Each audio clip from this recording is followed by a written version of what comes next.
Hello everyone, मैं doctor प्रगति गुप्ता और आज इस वीडियो में हम जानने वाले हैं, समझने वाले हैं कि पीरियड्स के दौरान अगर आपको पेन बहुत ज़्यादा हो रहा है तो हम कैसे उसे मैनेज कर सकते हैं। तो सबसे पहले जानना समझना ज़रूरी है कि पीरियड्स के दौरान हल्की फुल्की क्रैम्पिंग होना नॉर्मल है, हर किसी को होता है। लेकिन डिस्मेनोरिया टर्म तब आ जाती है जब किसी को बहुत ज़्यादा पेनफुल पीरियड्स होते हैं। कुछ लोग बिल्कुल ज़मीन पे लेट जाते हैं, वॉमिटिंग बहुत ज़्यादा होने स्टार्ट हो जाती है, खाना नहीं खा पाते। तो उस कंडीशन में अगर हम कुछ रेमेडीज शुरुआत से फॉलो करेंगे तो उस डिस्मेनोरिया को भी हम कम कर सकते हैं, प्लस जो क्रैम्पिंग हमें हो रहा है उससे भी काफ़ी हद तक हम रिलीफ पा सकते हैं। सबसे पहले हमें क्या ध्यान रखना है, हम गर्म पानी का इस्तेमाल कर सकते हैं। गर्म पानी का इस्तेमाल आप कैसे करोगे? आप पीने के लिए भी उसे यूज़ कीजिए, हॉट वाटर बैग का भी इस्तेमाल कीजिए। तो ये उस टाइम पे आपका बेस्ट फ्रेंड है ड्यूरिंग पीरियड्स, क्योंकि पीरियड्स के दौरान अगर आप गर्म पानी का इंटेक कर रहे हो, हल्का गुनगुना पानी बीच बीच में आप पी रहे हो, वो ब्लोटिंग को भी रिलीफ करता है, क्रैम्पिंग में भी आराम दे देता है जो बार बार ज़्यादा हो रही होती है।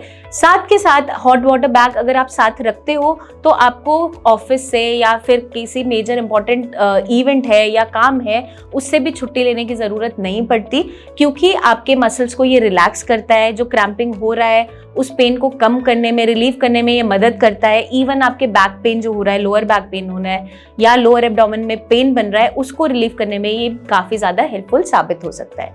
नेक्स्ट हमें ध्यान रखना है कि हम कोई ना कोई ऐसा डिकॉक्शन का इंटेक भी कर सकते हैं, या आप ग्रीन टी भी ले सकते हो, या घर पर बनाकर आप जैसे अदरक का इस्तेमाल कर सकते हो, तुलसी के पत्ते डाल सकते हैं, साथ में थोड़ा सा उसमें दालचीनी डाल लिया। ये सारी की सारी चीज़ें आपकी ब्लोटिंग को रिलीफ करती है। या फिर आप जीरा और अजवाइन का पानी भी बनाकर बॉईल करके ले सकते हो, थोड़ी सी उसमें सौंफ भी डाल ली, तो अगर आपके पेट में कोई जलन हो रहा है, दर्द हो रहा है, ब्लोटिंग हो रहा है, उस सबको ये रिलीफ करेगा।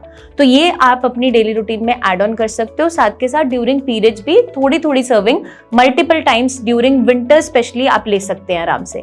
नेक्स्ट आपका आ जाता है कि हाइड्रेशन का खास ध्यान रखना है। हम अक्सर भूल जाते हैं पानी पीना, क्योंकि जिस टाइम हमें पीरियड्स आ रहे हैं, हमें पेट में दर्द बन रहा है, हमें कुछ भी खाना पीना अच्छा नहीं लग रहा होता है। लेकिन उस दौरान हमें अगर अपनी बॉडी को अच्छा रखना है, क्रैम्पिंग से रिलीव्ड रहना है, तो उस कंडीशन में हाइड्रेशन अच्छा रखना बहुत ज़रूरी है। तो आप पानी थोड़ी थोड़ी देर में थोड़ा थोड़ा करके पीते रहिए, एक साथ खूब सारा नहीं पीना, क्योंकि उसकी वजह से ब्लोटिंग बढ़ जाती है। कोकोनट वाटर का आप इस्तेमाल कर सकते हो, वो भी आपके पेन को रिलीव करने में मदद करेगा, क्योंकि जहाँ बॉडी में हाइड्रेशन अच्छी रहेगी, यूरिन का फ्लो अच्छा रहेगा, वहाँ पे आपकी पेन कम बनेगी। तो हमें ये समझना ज़रूरी है कि पीरियड्स के दौरान दर्द होता ही क्यों है, क्योंकि जब आपकी यूट्रस जो है पीरियड्स के दौरान ब्लड को शेड ऑफ कर रही है, उस दौरान वहाँ पे कोई ना कोई कॉन्ट्रैक्शन चलती रहती है, या फिर ब्लोटिंग बहुत ज़्यादा होती है हार्मोनल चेंजेस की वजह से या हार्मोनल इश्यूज़ की वजह से वो और ज़्यादा बढ़ जाती है।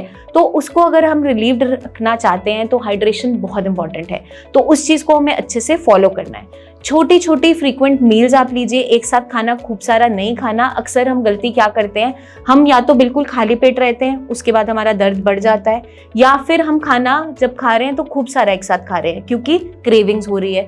तो आपको थोड़ा थोड़ा करके लाइट फूड जो इजी टू डाइजेस्ट है वो खाते रहिए, उसका खास ध्यान रखना है। जंक फूड अवॉइड करना है, क्योंकि इस दौरान क्रेविंग्स बहुत ज़्यादा होती है। लेकिन अगर हम जंक फूड का इंटेक कर रहे हैं तो आपके पेट का दर्द और ज़्यादा बढ़ने वाला है, क्योंकि गैस्ट्रिक इश्यूज बढ़ते चले जाते हैं। आपको क्या ध्यान रखना है, ड्यूरिंग पीरियड्स आपको अपनी एक्सरसाइज स्किप नहीं करनी।